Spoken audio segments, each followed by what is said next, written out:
The Great War was one of attrition, and all sides would scramble for more and more firearms. Sometimes this meant dusting off obsolete designs. But how far back can you really reach? Well, for France, it would be 1866.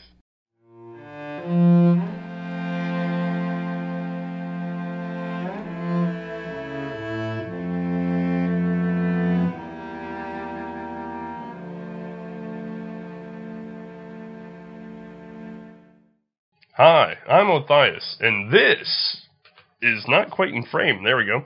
This is the French Modell 1874 Gras rifle. Let's go ahead and get this over to the Lightbox. Weighing in at 9.3 pounds, and with an overall length of 51 and almost 1/2 inch, this single-shot black powder rifle was long obsolete by the start of the war. Now, before we talk about this rifle, we need to step back all the way to 1863, in February of which Napoleon III would actually decree that he wanted something that would beat out their current system, the tabatiere, a breech-loading conversion of old muzzle loaders. Well, he wanted something that they could put up against the Prussian-made Gras needle rifle. Now, around this same time in history, we are smack dab in the middle of the United States War of Southern Secession. And many observers have started noticing during that conflict the superiority of the metallic cartridge in battle. Now, at the same time, though, France has to kind of look over their shoulder because German unification is in full swing, and the most compact summary I can give of this experience in Europe is that Otto von Bismarck is basically twirling his arms in every direction and giving everybody a black eye. This put a lot of pressure on France because, although they want to get the best possible singular, unified issue service rifle they could for their country at this important stage, they had to balance that against what they could produce quickly. Not just adopt quickly, but actually get the production rolling. And so, with very little to no domestic production of metallic cartridges in effect at that time, especially in their state-sponsored arsenals, because they did not prefer to use private corporations, they hedged their bets a little closer to home and stayed with that paper cartridge. Now, they would ultimately adopt a system that was put forward by one Antoine Alphonse Chassepot. Born in Mutzig in 1833, Chassepot had both a father and an uncle in gunsmithing. He would go to trade school in Paris and then work for Chateauroux, Saint-Étienne, and the Mutzig Arms Factory, among others. Now, there's a lot more to the Chassepot story, and we will definitely cover it someday, but for now, let's just get the basics. In 1866, France would adopt this single-shot, black powder, paper cartridge needle rifle. The most notable feature is the rubber obturator, which sealed the system against gases exiting from the rear. Now, despite not being exactly cutting edge, the Chassepot was still a fair step up for the French army, and it would acquit itself well pretty quickly. As a matter of fact, in November of 1867, it was fielded in the Battle of Mentano, in which French papal troops were defending Rome against the Italian unification led by Garibaldi. In that regard, General Faye would say, "Sire, the Chassepot worked wonders." Now, despite the ease of production, the Chassepot did not completely displace the tabatiere before the outbreak of the Franco-Prussian War, a conflict we are very familiar with thanks to our last episode. Now, you could say that it's a dang shame that there were not more Chassepot for the French during that conflict, but you can hardly lay the blame for their demise on just the selection of small arms. Just a reminder, Napoleon III was caught, French army destroyed, Third Republic, you guys know the drill. Once the dust settled, it was clear that the French army was going to need an overhaul from top to bottom.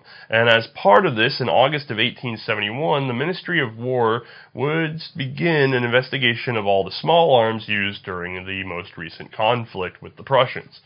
Now, being the main infantry rifle of that time, a lot of criticism would be lumped onto the Chassepot. You see, the needle was subject to wear and breakage far too fast, requiring constant maintenance. The same was true of the rubber obturator ring. Under-equipped troops often had to create makeshift replacements out of leather. The paper cartridges were also problematic as they were fragile and easily ruined by moisture. They suffered from poor ignition, making for plenty of duds.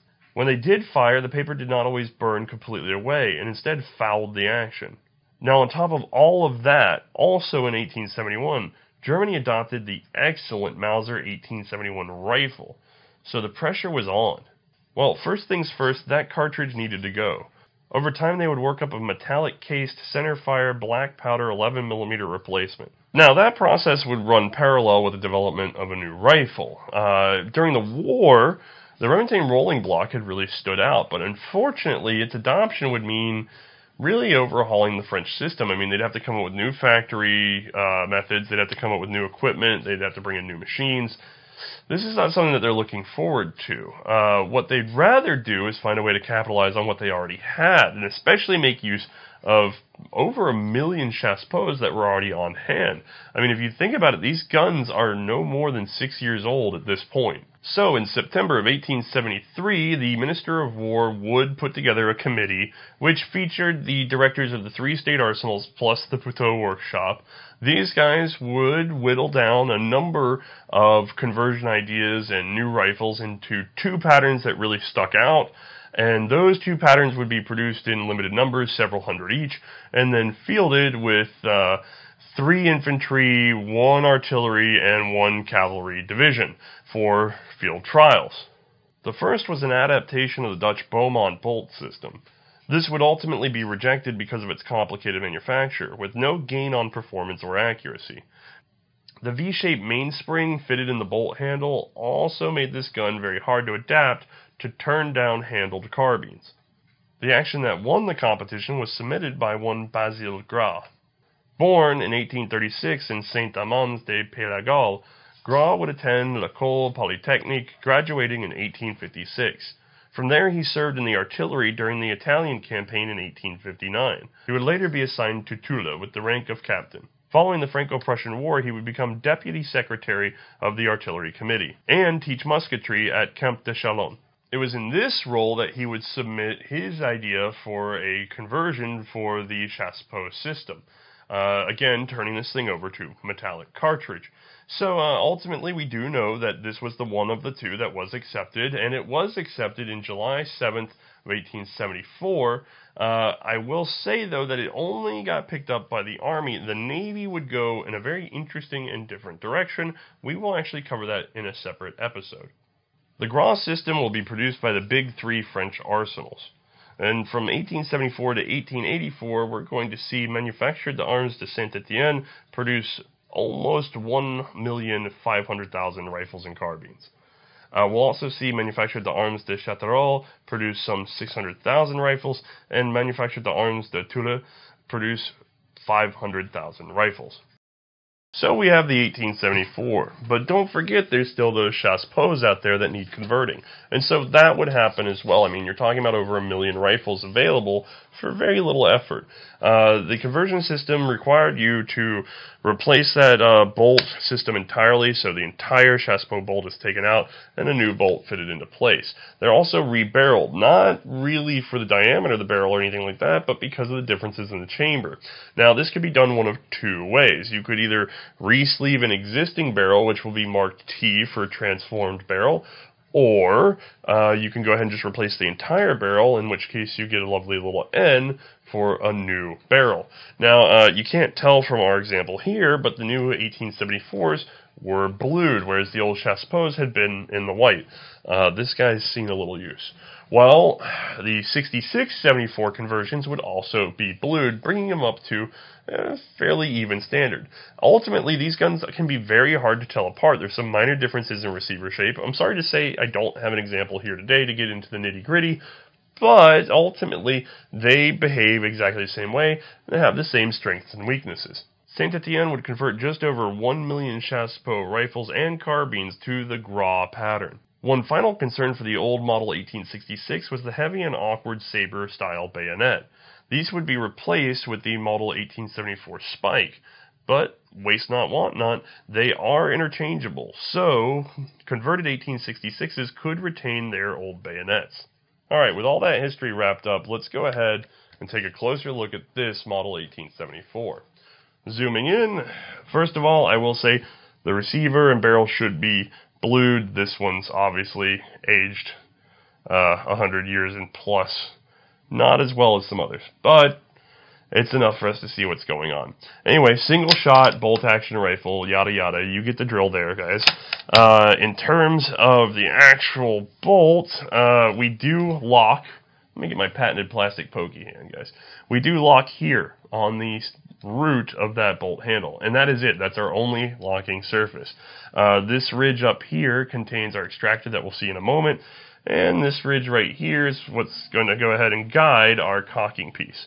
So, when we decock this action, and I lift up on this bolt handle, trying to keep it out of the way, you'll see she cocks on back. So she is a cock on open action, and it's a center fire firing pin system.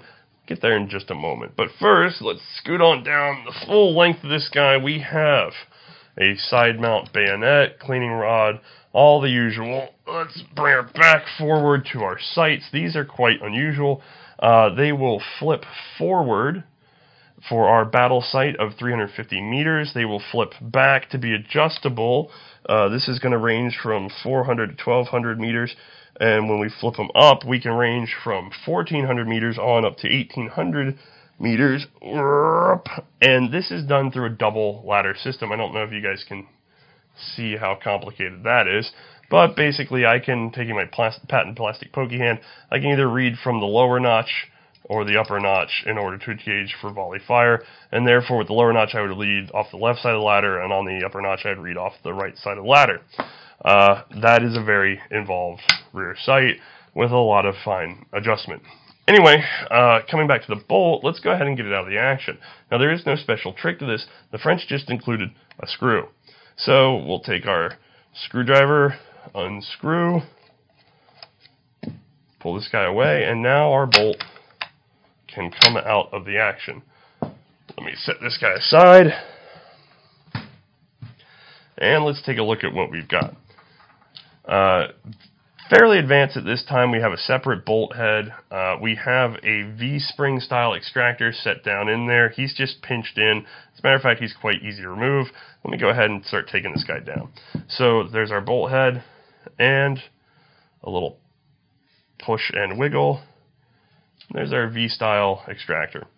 Going in further, this groove right here is where we had our screw set up. It's also underneath is going to be our guide for the top of the screw head that serves as the ejector. In order to take this gun down further, I can decock the action, press down firmly on the firing pin, and I'm sorry guys, trying to keep this in shot is a little tricky.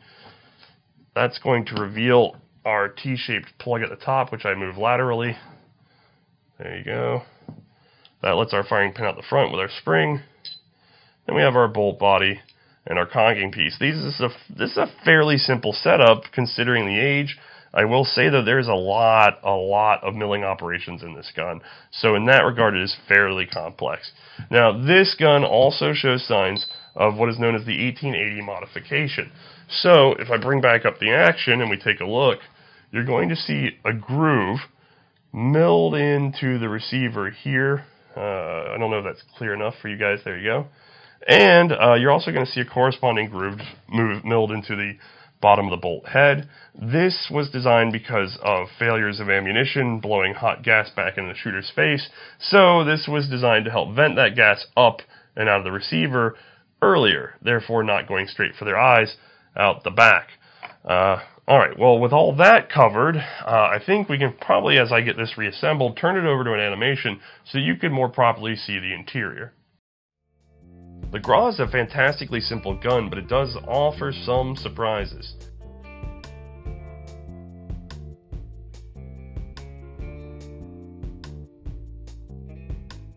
For starters, it is cock on open, with helical cuts in the bolt body and cocking piece that drive the ladder rearward when the bolt is lifted.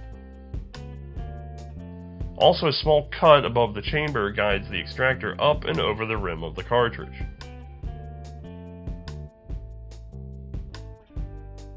Let's get this over to Mae. I'm gonna do a lot of loading for this one.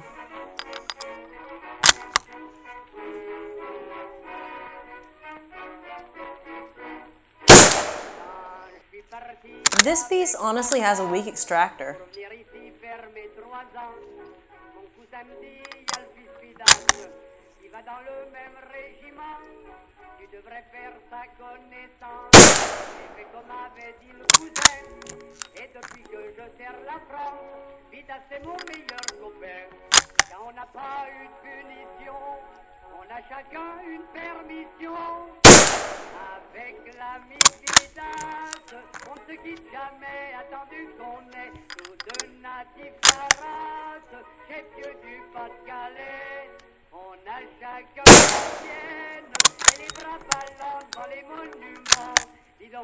Now let's check that recoil.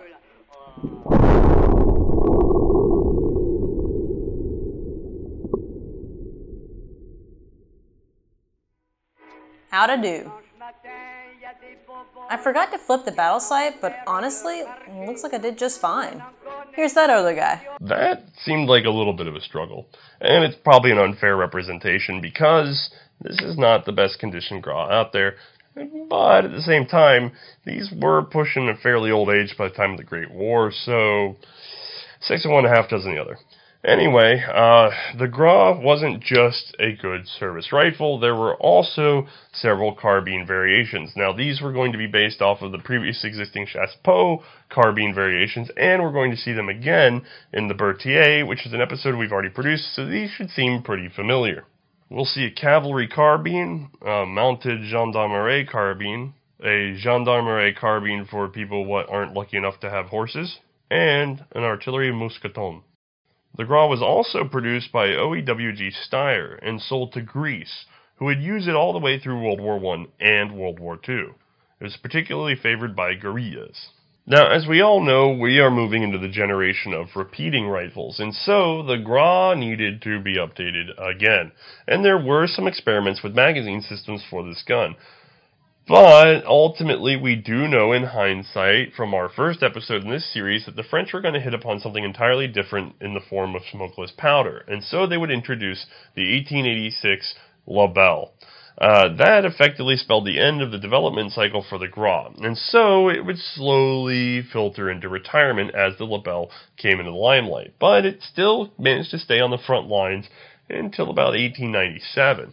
As it was displaced by these new, better guns, it would be pushed further out into the far reaches of the French Empire. You're going to see it in colonial hands. You're also going to see it pushed down into things like custom agents and prison guards and forestry people and things like that. It just kept sort of moving further and further from the center. And it would have enjoyed a quiet retirement and slow demise if it weren't for the fact that eventually war were declared.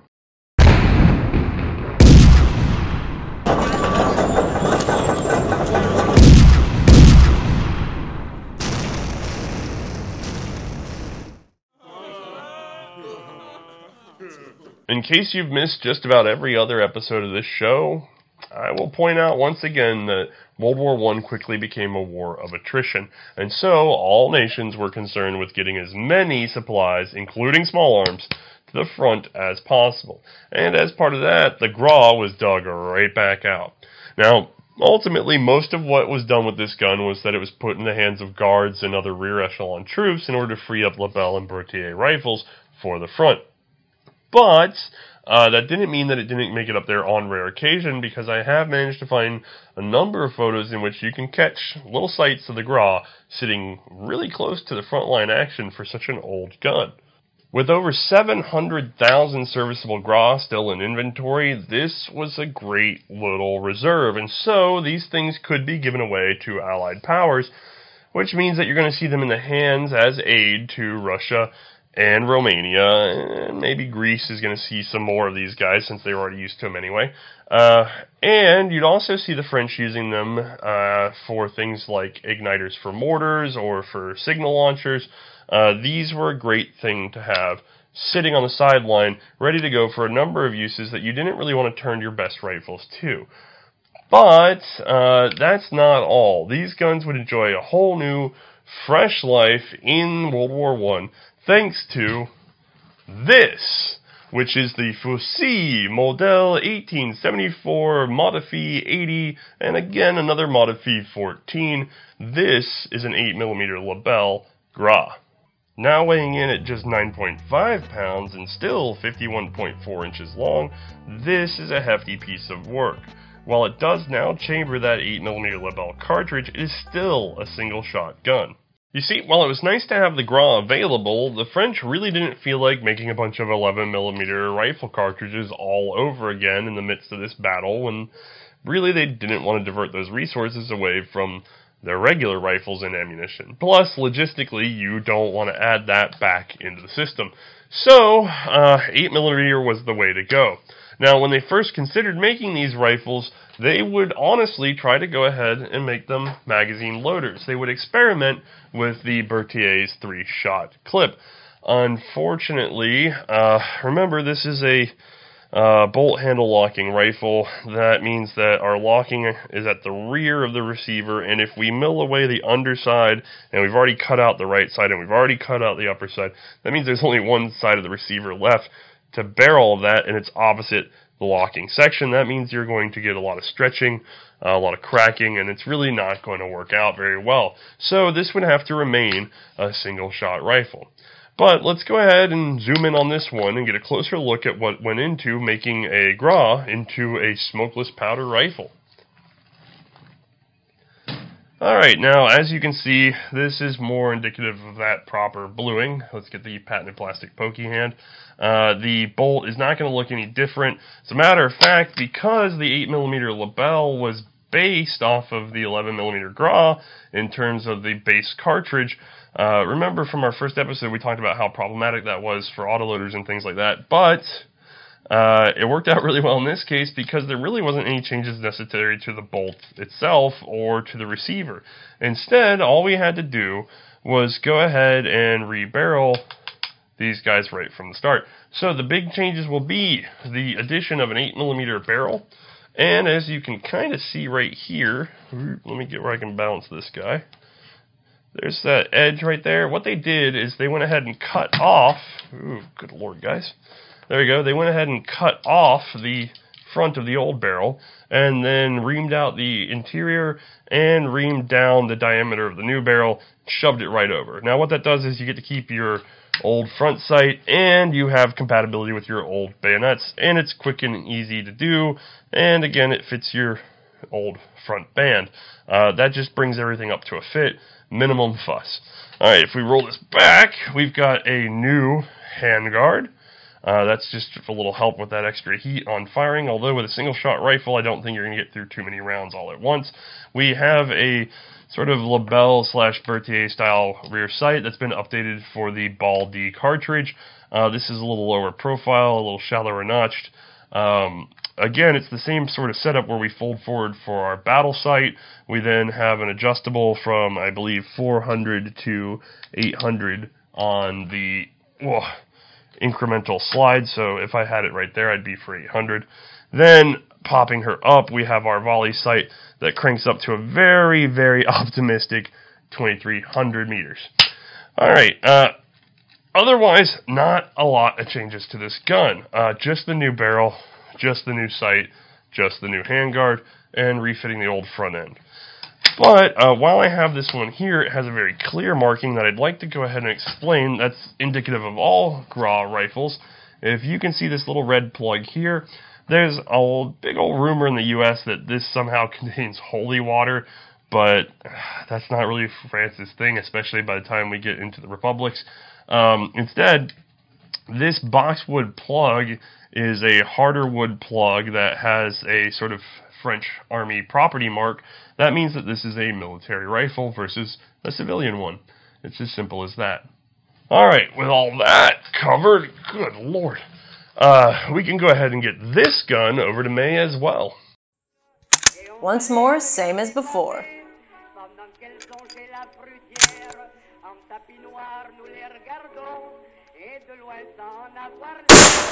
Bang! Smokeless.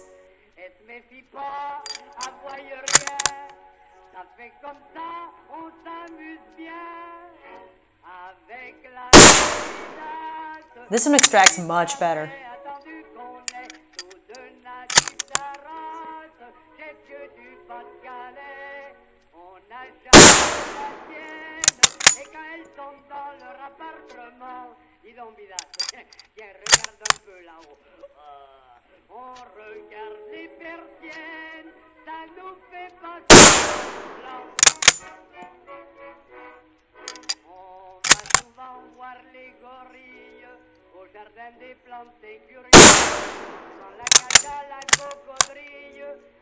And what if the air were jelly?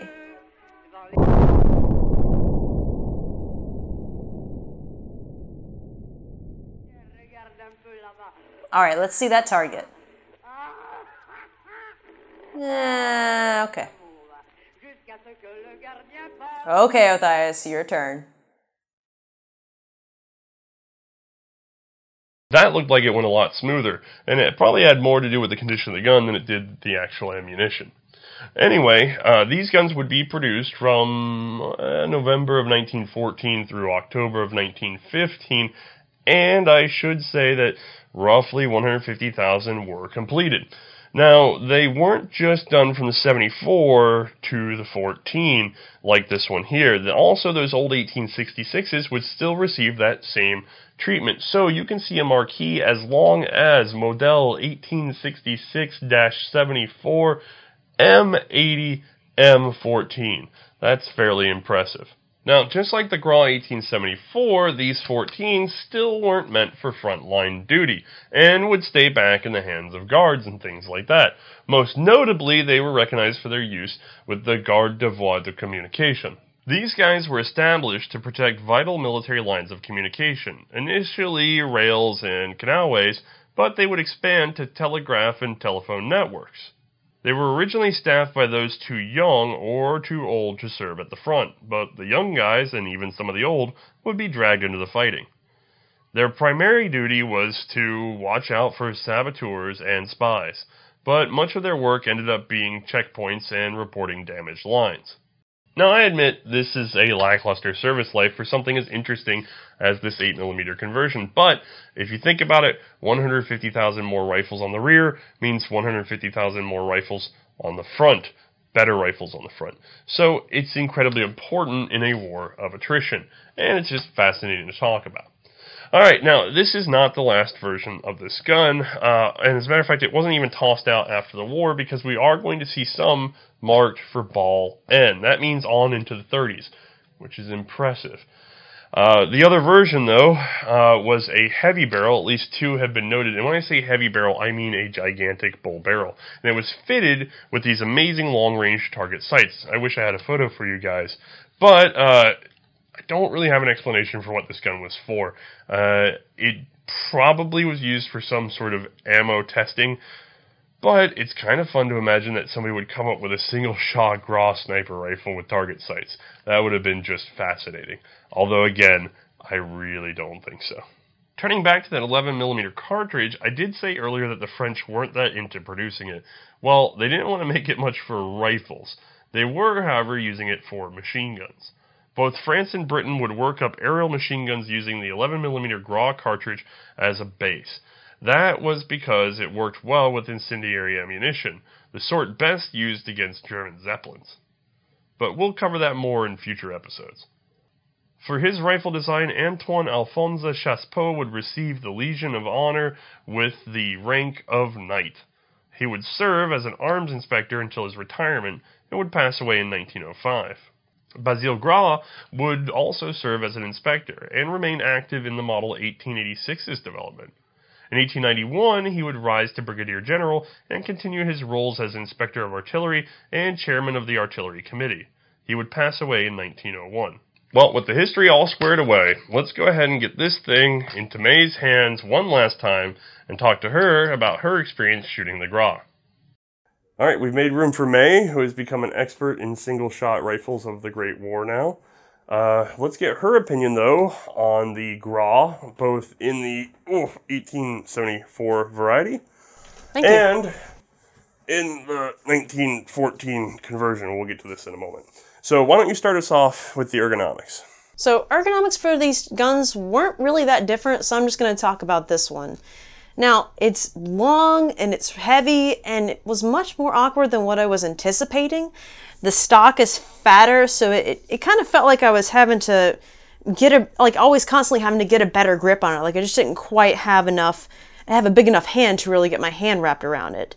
And the buttstock on the bottom was pretty rounded, so when I was trying to fit it into my shoulder, it just felt like it didn't really want to sit deep into the meat of it, so I was having a hard time shouldering it easily. And the straight wrist on the stock, y'all know how I feel about that. Now, it didn't really have any resistance, so when I was shooting, pulling back, it just felt like my hand wanted to slip every single time. And the comb on the stock, well, average. I didn't think it was quite high enough. I feel like I wasn't quite able to align with the sights very easily. So like, I really felt like I had to kind of tuck my cheek over the top of it, which was a little bit awkward. As far as the bolt action goes, I felt the cock on open was stiff.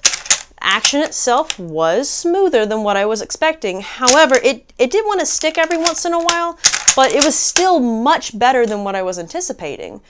Overall, it's a little long and awkward. Yeah, these are guns that are definitely showing their age by World War I. While they do have a good point of balance, that's really about the lasting impression you're going to get for these guys. I agree, they feel a little chubby up against my face. The combs don't feel like they're perfectly set where they should be. They're not a well ergonomically fit gun because they are really a throwback to 1866, not just 1874. Anyway, we should probably, though, get into some of the actual differences between these two guns because we do have different cartridge, different sight picture, and, of course, the inclusion of the handguard, which I doubt made much of a difference. But why don't you walk us through like what really stood out between the two guns? So let's actually first start off by talking about shooting these guns. Now, the trigger on both of these was fantastic. I was not expecting that. It was a long pull through, clean break, smooth all the way through. It was fantastic. I wish there'd been more pros with this gun because that was honestly a wonderful surprise. Now the recoil was another story because with these two guns, it wasn't really that much of a difference. I mean, you got a heavy slow bullet versus a light fast one. So there wasn't too much of a difference, except I will say the 8mm felt a little bit sharper. So that was really the only perceivable difference on my end. But going into the sights next, I will say there was a significant difference because on this older version, these older sights, they were actually much deeper. Like I had a better view with these than I did with the newer ones. Like it's just deeper notched. Whereas the newer sights on this gun, they had the handguard blocking them a little bit, and then they weren't as deep. They're a little bit flatter. So I just didn't have I didn't have as good a line of sight. So yeah, shooting wise, a little sharper. Wish the sights were a little bit better on that one, but that's about it. All right, I guess that brings us to our final question, as always. Out of the two of these, is there either that you would be comfortable fielding in the Great War? Okay, so can I hit something with it? Yes. Is it going to go bang? Yes. Do I want to bet my life on it? No. While these were fun to shoot on just a day at the range, it's not exactly ideal for battle conditions, in my opinion, especially during the Great War of all times. I would actually bet my life on the rolling block over these guys. So, yeah, I'm going to give that a solid no, unfortunately. You know, that's not an unfair assessment. As a matter of fact, the French didn't really consider it to be a frontline weapon either, just like we said. So, I guess the most you would ever do with one of these is stand around and guard things with the bayonet on the end and maybe, threaten a few people here or there, or just sort of spy on your neighbors while you're bored walking through the neighborhood as part of some other task. But, honestly, I kind of feel bad for those guys, too, because these are heavy. I wouldn't want to have to haul one around if my only job was to mostly be checking on telegraph poles. So, ultimately, I'm afraid the Gras outlived its usefulness getting into the Great War, but it did fulfill a role. So, we've covered it, and as usual, I'll go ahead and encourage everybody, please stick around afterwards for our updates. All right, thank y'all. Thank you, everyone.